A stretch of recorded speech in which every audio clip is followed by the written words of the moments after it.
We're back with Bedtime Stories, Grownup Edition, like mother, like daughter, part 12. Now bear with me because I got a lot going on this week. So I got some clips that have already been pre-recorded, so I'm going to have to insert them and then pick up where I left off. Now when we left off, Lauren was worried about Brielle and LJ wasn't. Marcus had an angel on one shoulder and the devil on the other.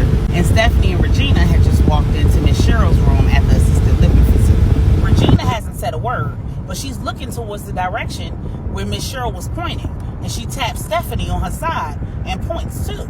Stephanie slowly walks in the direction that her mother and Regina were both pointing. And just as she gets to the closet door and reaches her hand out to grab the door handle, the door flies open and smacks Stephanie smack dab in her face, knocking her on the floor and knocking her out cold. Jessica runs out of the closet, but she didn't even know Regina was there. She runs right into Regina, who cold cocks her dead in her face, and they start fighting. Baby, they rumbling. It's a rumble in the jungle. Regina is floating like a butterfly and stinging like a bee. Baby, Jessica is not no punk. Jessica is giving Regina a run for her money. They going at it. They in here throwing bows like nobody's business, okay? Finally, at some point, Jessica falls on the ground. Regina is stomping on Jessica. She done stomped her in the face, in the chest, in the stomach, in the legs, in the vagina. She just stomping her for everything that she is worth. Jessica finally musters up the strength to grab Regina's leg after she took one too many blows. Jessica got a good grip on that leg and pulled it out from under Regina. Regina hit the floor, bam, hit her head and her back on that hard floor. Jessica crawled out of the room, and when she got to the door, she pulled herself up, and then she mustered up every ounce of strength she had left in her body to walk down that hallway. And just as she got to the exit, the alarm sounded. And Jessica took off, running to her car, jumped in that car, and sped off. The assisted living facility went on lockdown. Security came, checked out Miss Cheryl. She needed an ambulance. Checked out Regina. She said she was fine. She didn't need an ambulance. But they had to use the smelling salts to get Stephanie because homegirl was still unconscious. While the police were questioning everybody, Regina calls LJ. I can't even tell you what LJ said because the language that he used is not appropriate for my audience. Regina and Stephanie went to the hospital with Miss Cheryl, and LJ immediately called Delani. When LJ told Delani what happened, she was so confused. She was still sitting outside of the engineering firm, and Jessica's car was still there. LJ told Delani to find Jessica right now, and he'd see her in his office tomorrow. LJ hightailed it up to the hospital to see about his wife, Miss Cheryl, and Stephanie. On his way, he called Leslie. He told Wesley to stay on Marcus just in case Marcus got up with Jessica. He calls Q, gives him the rundown, tells him not to tell Angela, but to increase the security on her. Then he calls Lauren and tells her to meet him at the hospital. As he pulls up outside of the hospital, he makes one final call to an old friend, a police captain named Roderick Arnold.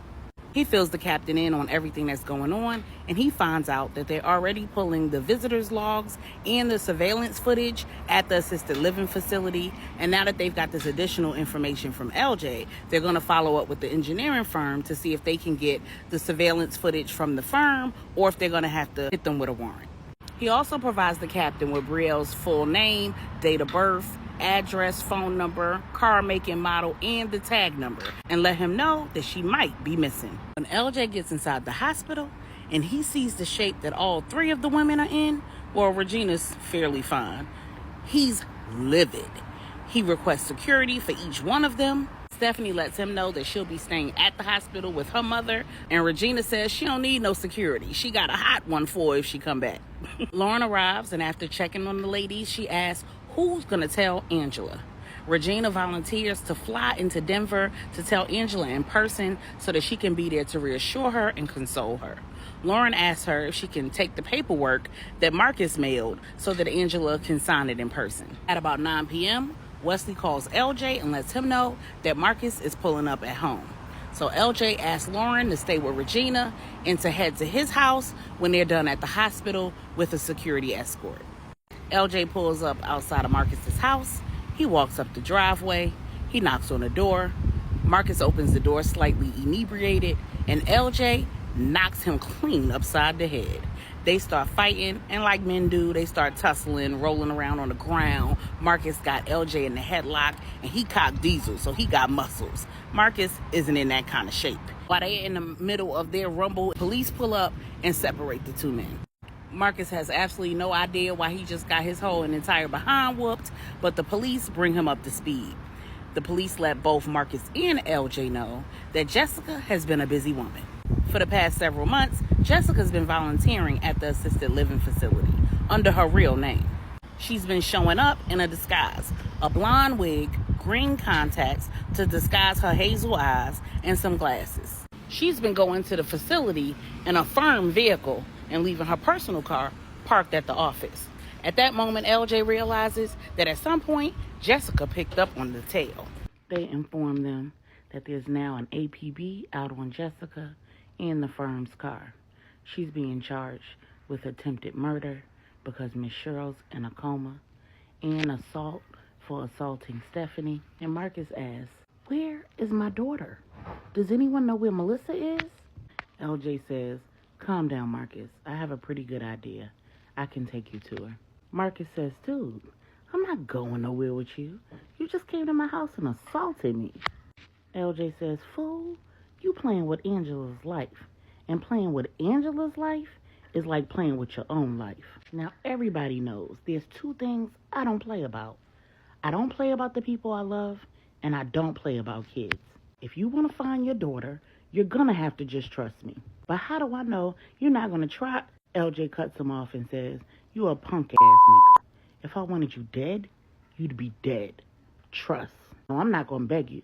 You can just wander around trying to figure out where your daughter is all night and day if that's what you want to do. You're drunk. Marcus says, "But how would you know where she is?" LJ looks at him and says, "What do I do for a living?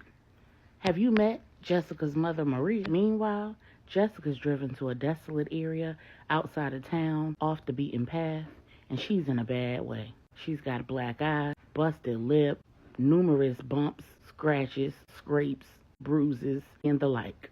But worst of all, she's in excruciating abdominal pain. So bad that it feels like labor pains. And when she turns on the overhead light and looks down, the seat is covered in blood. Feeling like she's on the edge of losing consciousness, she decides to call the only person who she knows will and can help her. While Marcus and LJ are in the car, Marcus realizes he needs to call his mother. He knows that it's late, but he also knows that she'd be very upset if she didn't hear from him tonight. When Miss Brenda hears her phone ringing at what she considers an ungodly hour, she knows that it can't be anything but trouble. She says a quick prayer and answers the phone. "Hello?" Marcus says, "Mom, I'm sorry to call you so late.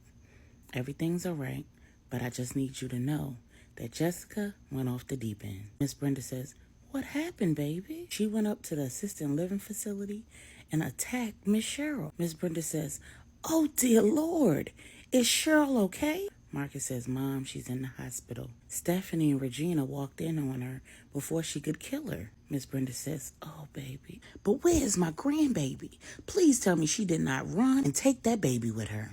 Marcus says, "Mom, I'm not really sure.